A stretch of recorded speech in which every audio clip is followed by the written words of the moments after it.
श्रद्धा प्रेम भरी जय सच्चिदानंद जी। जय सच्चिदानंद जी। वंदो चरण सरोज गुरु मुद मंगल आगार। जैसे वत नर होत हैं भव सागर से पार।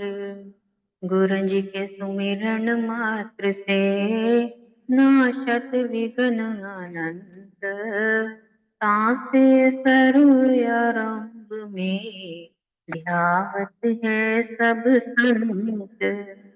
आप प्रगटे इस जगत में जीव काज सुधारने। शब्द नाव बनाए सुंदर दुखित जीव उबार।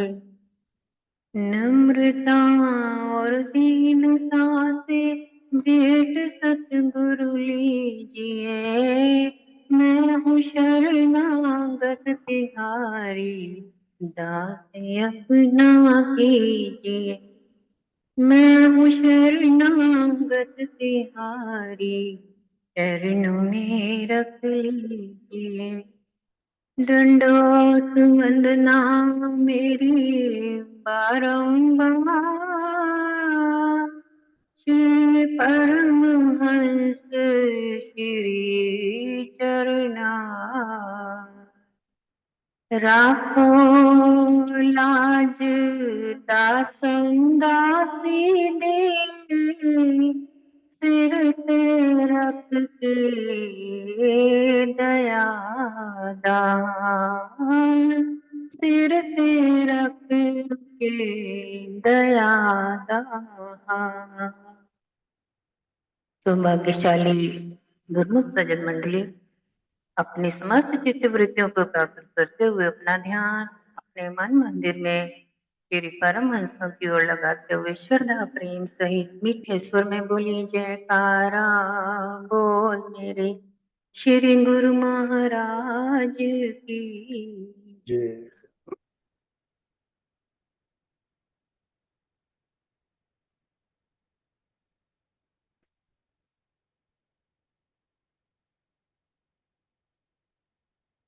ये तन विष की बेलरी गुरु अमृत की खान। शीश दिए जो गुरु मिले तो भी सस्ता जान। सभी घड़ी शुभ घड़ियां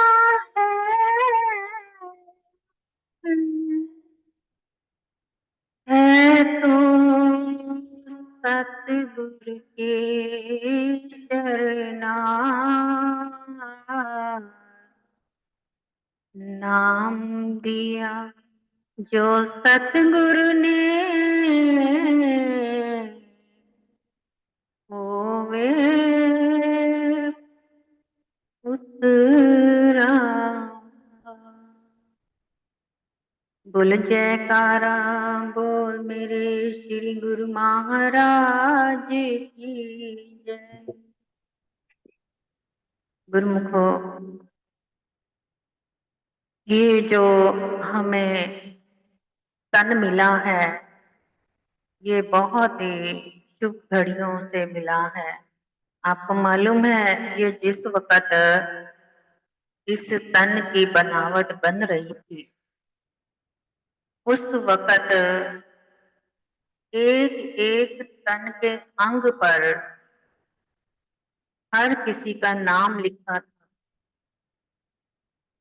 क्योंकि जितने भी हमारे जीवन में जो जो हमके साथ जुड़े हैं उन सब का नाम जो है हमारे साथ जुड़ा हुआ है। जो हमें जीवन में मिलते हैं उन सभी के नाम हमारे साथ जुड़ते हैं।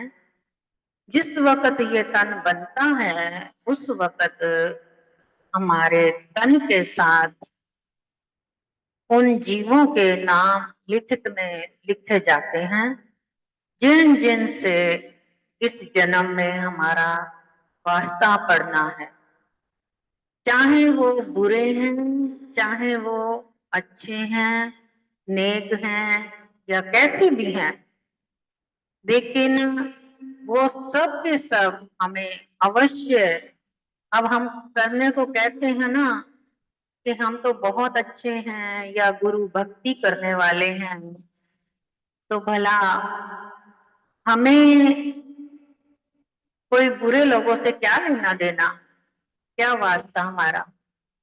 लेकिन जीवन में ऐसे लोग फिर भी मिल जाते हैं, क्यों? कारण क्या है कि हमारा जो जीवन है कर्मों के आधार पर हमें ये जन्म मिला है। अगर हमारे कर्म नहीं होते तो ये जन्म भी नहीं होता। तो फिर क्या होता? हम केवल एक सूक्ष्म रूप की आत्मा होते, और वो जो आत्मा कहाँ होती? परमात्मा की परम ज्योति में समाई हुई होती। उस ज्योत को शरीर लेना नहीं पड़ता। इस ज्योत को शरीर बार बार लेना पड़ रहा है, क्योंकि एक जन्म में हमारा छुटकारा नहीं हो रहा। हम खुद कोशिश ही नहीं कर रहे। अगर ये कलयुग है, माना कि कलयुग में दुख है, परेशानियां हैं, लेकिन गुरुमुखों सारे युगों से बेहतर जो है यही युग है। इस युग में आपको जप तप पूजा पाठ चाहे आप करो चाहे ना करो, अगर आपने अपने मन से भावना से प्रीति प्रभु के संग जोड़ ली, तो एक बार उसके अंतर मन में ध्यान कर लिया और दूसरों के प्रति अच्छी श्रद्धा रखी, दूसरों के प्रति अच्छे विचार रखे, तो सबसे उत्तम ये भक्ति है कि आप दूसरों के सुख दुख में काम आए, अच्छे विचार रखें और प्रभु का हर समय सिमरन यानी उसकी याद में रहे। तो ये आपकी भक्ति है, और ये भक्ति इतनी सरल है, इसमें कोई कठिन वाला कोई काम ही नहीं है। जबकि एक समय था, जैसे कलयुग, द्वापर युग, सतयुग, द्वापर युग, त्रेता युग, इन युगों में कई वर्ष तक तपस्या करनी पड़ती थी भक्ति की, तब भी प्रभु परमात्मा प्राप्ति नहीं होती थी। कई कई वर्षों तक इतने साधु संत जो थे, ऋषि मुनि तपस्या करते थे जंगलों में बैठ करके। कोई उल्टा लटकता था, कोई एक टांग पे खड़ा होता था, कोई अपने आप को ऐसे भूखे प्यासे रख के जीवन गुजारता था, लेकिन तब भी प्रभु की प्राप्ति नहीं होती थी इतनी आसानी से। ज्योति इस युग में, कल युग को इतना महान माना गया है कि इस युग में अगर आप सच्चे मन सच्चे भाव से जुड़ जाते हैं तो वो एक सेकंड होता है ना, जैसे एक सेकंड क्षण में वो प्रकट हो जाता है। जरूरत है तो उस भाव उस प्रेम की उस अंदर से पुकार, लेकिन वो पुकार वो प्रेम वो भाव आसानी से किसी के अंदर नहीं होता। होता है वो दो प्रकार के मनुष्यों में होता है। एक जो बहुत ही डरा हुआ सहमा हुआ दुखी आत्मा, और दूसरा जो अंदर से बचपन से परमात्मा के साथ जुड़ चुका है, जिसको अंतर मन का ज्ञान प्रकट हो चुका है। इस तरह से दो प्रकार के जीव जो हैं परमात्मा की प्राप्ति को बहुत जल्दी पा लेते हैं। जैसे उदाहरण के तौर पे एक बार की बात है, एक जीव था जो बहुत भक्ति भाव करता था, बहुत श्रद्धा थी, प्रेम था प्रभु के लिए। तो लेकिन कभी उसको प्रभु के दर्शन दीदार तो नहीं हुए थे और सिमरन भी करता था। लेकिन एक दिन अचानक से उसके घर में चोर डाकू आ गए और आकर के उन्होंने जितना भी उसके घर का माल था सारा लूट लिया, सोना चांदी धन दौलत सब कुछ। उसके बाद जब वो जाने लगे तो चार जने थे, वो चार चोर थे।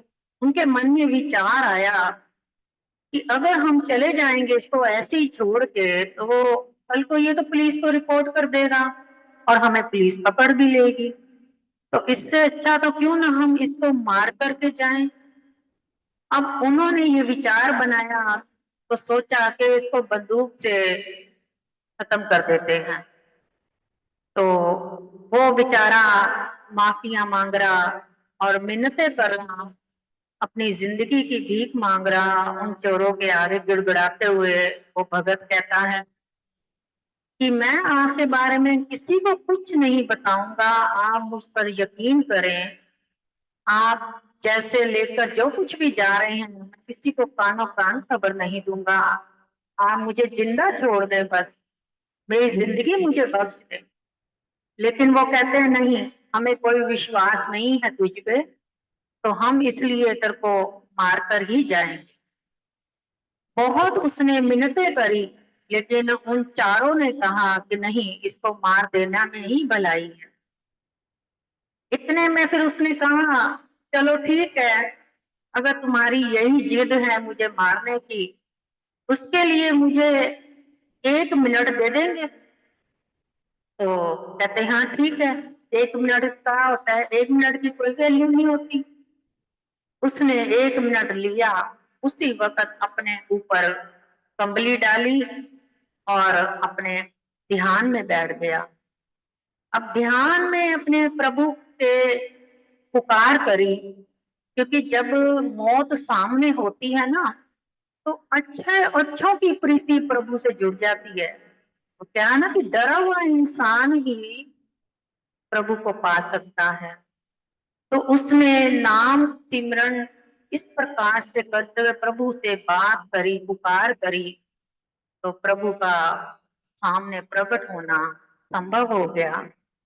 अब उसने प्रभु से पूछा कि मैंने आपकी इतनी भक्ति भी करी, इतनी सेवा भी करी, करते हुए भी मेरे साथ ऐसा क्यों हो रहा है कि मेरे घर में ये चार चोर आए, लूट भी लिया सब कुछ, अब उसके बाद मेरे को मारना चाह रहे हैं। तो इतने में प्रभु ने जवाब दिया कि ये जो तू भक्ति कर रहा है ना, ये हम तेरे कर्म काट रहे हैं, और ये जो चार इकट्ठे हुए हैं इनका तूने 4 जन्मों का बदला है, जो इन्हों चारों ने तेरे से लेना है। तूने चारों को पिछले जन्म में गोली मारी थी। अब मैंने इन चारों को बड़ी मुश्किल से इकट्ठा किया है कि तेरे को बार बार 4 बार नहीं तो जन्म लेना पड़ेगा इनसे गोली खाने के लिए। तो इसलिए चारों को एकत्र कर दिया है। अब ये तेरे को एक ही बार में तेरे को गोली मारेंगे तो तेरा ये जन्म बदला बदला उसका हिसाब किताब समाप्त हो जाएगा, अगले जन्म में तू बरी निकलेगा। तो उसने इस बात को, प्रभु की बात को, सतगुरु की बात को स्वीकार करते हुए अपनी झट से कमली उठाई और उन डाकुओं के आगे खड़ा हो गया। कहने लगा, लो मारो गोली, जल्दी से मारो मेरे को गोली। डाकू हैरान हो गए, कहने लगे कि 1 मिनट में, अभी थोड़ी देर पहले तो हमारे आगे अपनी जिंदगी की गिड़गिड़ाहट कर रहा था, भीख मांग रहा था, और अब एकदम से कह रहा है कि मारो गोली। क्या मतलब है इसका, आखिर हुआ क्या? कहते नहीं, तुम इस बात का सवाल जवाब मत करो, बस तुम मुझे गोली मार दो जल्दी से जल्दी। कहने लगे, चोर कहने लगे, नहीं हम तेरे को गोली तब तक नहीं मारेंगे जब तक कि हमें सच्चाई नहीं मालूम होगी। आखिर बता क्या बात है। फिर उसने बताया कि मेरे गुरु ने मुझे ध्यान में बताया है कि आप लोग जो हैं पिछले जन्म के मेरे दुश्मन हैं, मैंने आपको गोली मारी थी, अब इस जन्म में आप मुझे मारना चाहेंगे तो मैं तो मुक्त हो जाऊंगा, लेकिन आपके कर्म आपके साथ भुगतान आपको करना पड़ेगा। तो वो चोर जो थे एकदम से घबरा गए और कहने लगे, ये कौन गुरु है तेरे, हमें भी उन गुरुओं से मिला कि जो तेरे को इस जन्म में मुक्त कर रहे हैं, और हम जो हैं हम अगर गोली मार दे तो हम तो फिर जन्म जन्म तक यही दोष कर्म काटते रहेंगे, इसी में ही हमारा जीवन चलता रहेगा, इसका मतलब। तो इसलिए हम भी मुक्त होना चाहते हैं।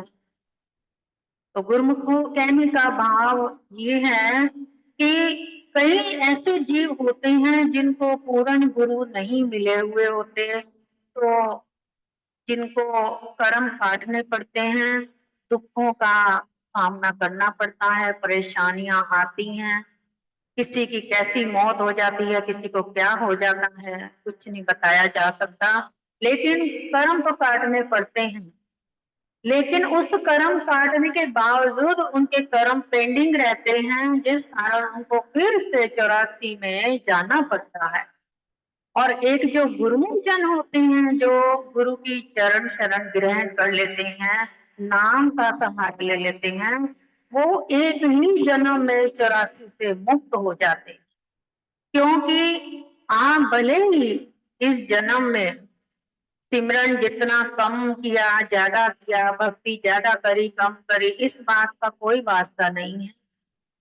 वास्ता इस बात से है कि आपने नाम लेकर के गुरु के स्कूल में अपना एडमिशन करवा लिया, तो आप अब अपने गुरु की देख रेख में आ गए। तो जो गुरु होते हैं वो कभी भी जम्मू के पास, जमदूतों के पास अपने गुरुमुखों को नहीं जाने देते, वो अपने हिसाब में रखते हैं गुरुमुखों का हिसाब, जिस कारण गुरुमुख का फिर अगर इस जीवन में भक्ति कम पड़ी है, पूरी नहीं हुई, तो अगला जन्म अगर होगा भी तो फिर किसी जीव जंतु या जानवर के रूप में नहीं होगा, मनुष्य के ही रूप में होगा। लेकिन तब अगर आपने गुरु के वचनों को अमल करके अपने जीवन का लाभ प्राप्त किया है, अगर आपने किसी की आत्मा को नहीं सताया है, किसी का नाजायज फायदा नहीं उठाया है, किसी का हक नहीं मारा है, तो आप अपने गुरु के प्यारे बच्चे हैं, आप पे गुरु की कृपा है, वो इसी जन्म में आपको मुक्त करके अपने संग मिला लेते हैं। तो पूरे गुरु जिनको मिलते हैं वो बहुत भाग्यशाली होते हैं। और जो लोग कहते हैं कि हम तो गुरु नाम लिया है, कई ऐसे गुरु कहते हैं हमने नाम लिया है, भक्ति करते हैं, हमारे पास फिर भी ना तो इतना पैसा है, ना कोई इतनी गरीबी है, यानी कि गरीबी में गुजर रही है जिंदगी। लेकिन गुरुमुखों, सतगुरु फरमाते हैं कि गुरुमुख तू ये बता कि तूने पिछले जन्म में तो इतना भी नहीं कमाया था जो इस जन्म में इतना कमा लिया, क्यों? क्योंकि तेरे को सही सलामत शरीर बख्श दिया, जिससे तू इस जन्म में लाभ उठा रहा है। अब इस जन्म का लाभ उठाया हुआ धीरे धीरे तेरी तरक्की पे तरक्की आगे बढ़ेगी, लेकिन एकदम से नहीं बढ़ेगी, क्योंकि कुछ पिछले कर्मों का भी हिसाब किताब जो चुकता करना है। इसी जन्म में हिसाब अगर पूरा हो गया तो समझो तू अपने गुरु की शरण में आकर के बख्शा गया, और अपने प्रभु से जो भक्ति पा करके मुक्ति पा लेता है, उस जीव का 84 अपने आप कट जाती है। इसी प्रकार से और भी कई उदाहरण हैं, लेकिन समय को देखते हुए हम आगे बढ़ नहीं सकते हैं, क्योंकि समय का तकाजा है। आगे अगला सत्संग फिर अगली बार का जो होगा आगे से यहीं से शुरू करें। बोल जयकारा, बोल मेरे श्री गुरु महाराज की।